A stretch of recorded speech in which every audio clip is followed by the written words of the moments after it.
दोस्तों, एक बाप और एक बेटे की कहानी लेकर के आया हूं मैं आपके सामने। एक बाप अदालत में दाखिल हुआ ताकि अपने बेटे की शिकायत कोर्ट में कर सके। जज साहब ने पूछा कि आपको अपने बेटे से क्या शिकायत है। बूढ़े बाप ने कहा कि मैं अपने बेटे से उसकी हैसियत के हिसाब से हर महीने का खर्च चाहता हूं।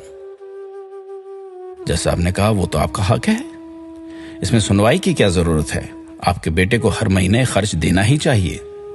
बाप ने कहा कि मेरे पास पैसों की कोई कमी नहीं है, लेकिन फिर भी मुझे हर महीने अपने बेटे से खर्च चाहिए, वो चाहे कम ही क्यों ना हो। जज साहब ने आश्चर्यचकित होकर बाप से कहा, आप इतने मालदार हैं तो आपको अपने बेटे से पैसे की क्या आवश्यकता है। बाप ने अपने बेटे का नाम और पता देते हुए जज साहब से कहा कि आप मेरे बेटे को अदालत में बुलाएंगे तो आपको बहुत कुछ पता चल जाएगा। जब बेटा अदालत में आया तो जज साहब ने बेटे से कहा कि आपके पिताजी आपसे हर महीना खर्चा लेना चाहते हैं, चाहे वो कम क्यों ना हो। बेटा भी जज साहब की बात सुनकर आश्चर्यचकित होकर कहने लगा, मेरे पिताजी बहुत अमीर हैं, उनको पैसे की भला क्या जरूरत है। जज साहब ने कहा, यह आपके पिता की मांग है और वो अपने में स्वतंत्र हैं। पिता ने जज साहब से कहा कि आप मेरे बेटे से कहिए कि वो मुझे हर महीने 100 रुपए देगा, और वो भी अपने हाथों से, उस पैसे में बिल्कुल भी देरी ना करेगा।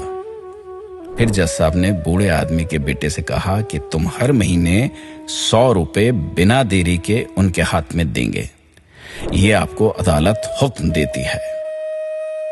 मुकदमा खत्म होने के बाद जज साहब बूढ़े आदमी को अपने पास बुलाते हैं और कहते हैं कि अगर आप बुरा ना माने तो मैं आपसे एक बात पूछना चाहता हूं, आपने बेटे के खिलाफ ये केस क्यों किया?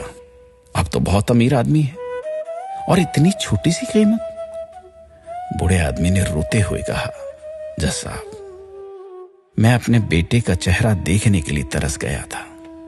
वो अपने कामों में इतना व्यस्त रहता है, एक जमाना गुजर गया उससे मिला नहीं और ना ही बात हुई, ना आमने सामने ना फोन पर। मुझे अपने बेटे से बहुत मोहब्बत है, इसलिए मैंने उस पर यह केस किया था ताकि हर महीने मैं उससे मिल सकूं और मैं उसको देखकर खुश हो लिया करूं। ये बात सुनकर जज साहब की आंखों में आंसू आ गए। जज साहब ने बूढ़े आदमी से कहा कि अगर आप पहले बताते तो मैं उसको नजरअंदाज और ख्याल ना रखने के जुर्म में सजा कर देता था। बूढ़े बाप ने जज साहब की तरफ मुस्कुराते हुए देखा और कहा,